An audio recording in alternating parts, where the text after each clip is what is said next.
Perkenalkan, saya Nurul Aulia Syamsuri dari Universitas Hasanuddin. Di sini saya akan menjelaskan tentang ragam makna. Baiklah, tanpa perlu berlama-lama, langsung saja kita masuk ke ragam makna yang pertama. Ragam makna yang pertama ada makna kiasan. Makna kiasan adalah pemakaian kata yang maknanya bukan makna sebenarnya. Makna kiasan tidak sesuai lagi dengan konsep yang terdapat di dalam kata tersebut. Makna kiasan sudah bergeser dari makna sebenarnya. Namun kalau dipikir secara mendalam, masih ada kaitannya dengan makna sebenarnya. Kita bisa mengambil contoh kata bintang. Nah, kata bintang ini memiliki arti benda langit yang berkelap-kelip di waktu malam hari.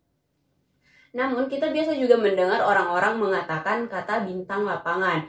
Nah, makna kata dari bintang lapangan ini sudah bergeser dari makna sebenarnya. Nah, makna kata bintang lapangan ini memiliki arti orang yang terampil dalam bermain sepak bola.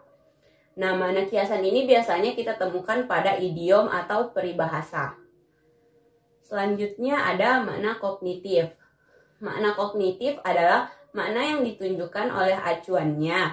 Makna unsur bahasa yang sangat dekat hubungannya dengan dunia luar bahasa, objek atau gagasan, dan dapat dijelaskan berdasarkan analisis komponennya. Kita bisa mengambil contoh kata pohon. Nah, kata pohon ini memiliki arti tumbuhan yang berbatang keras dan besar. Saat kita mendengar kata pohon, pasti yang terbesit di pikiran kita adalah pohon mangga, pohon rambutan, pohon belimbing, dan lain-lain.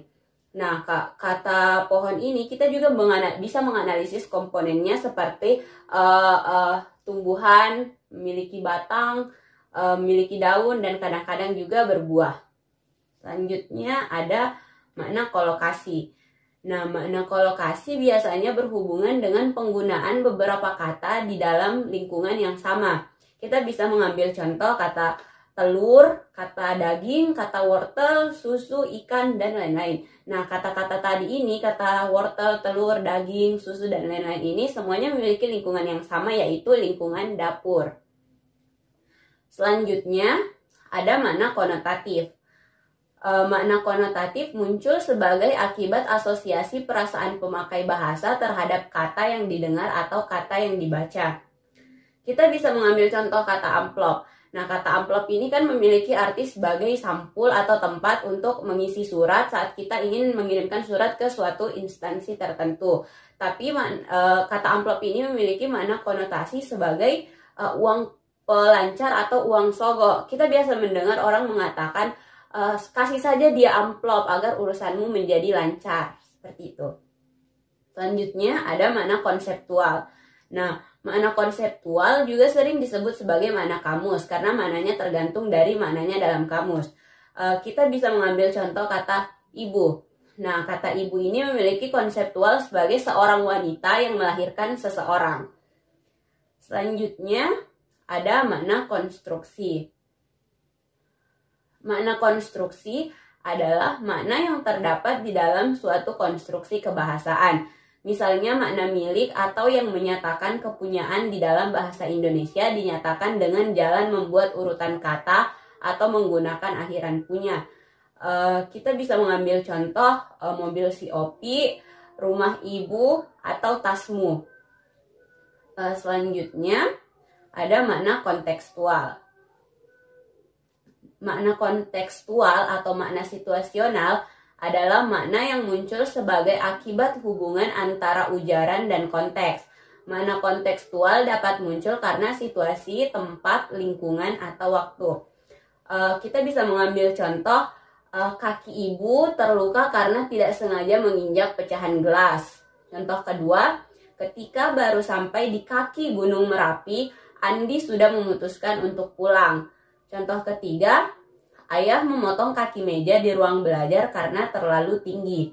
Nah, ketiga kalimat ini sama-sama menggunakan kata kaki, tapi memiliki konteks yang berbeda. Kata kaki di kalimat pertama memiliki konteks yaitu anggota tubuh dari ibu ini. Nah, di kalimat kedua, kata kaki ini memiliki makna konteks yaitu bagian bawah dari suatu tempat.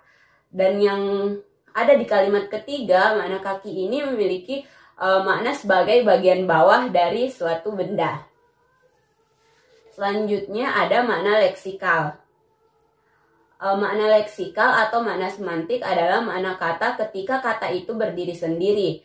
Maksudnya adalah makna kata yang belum mengalami proses perubahan bentuk, bersifat konkret dan denotatif, atau merupakan makna sebenarnya.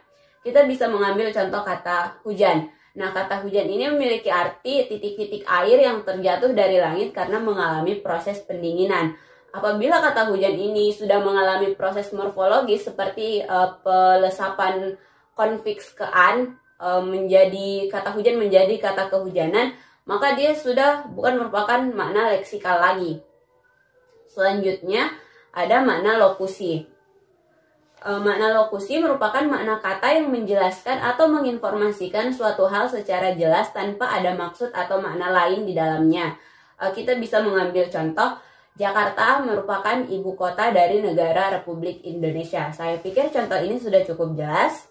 Kita melangkah ke makna selanjutnya, yaitu makna luas. Nah, makna luas menunjukkan bahwa makna yang terkandung pada sebuah kata lebih luas dari yang dipertimbangkan.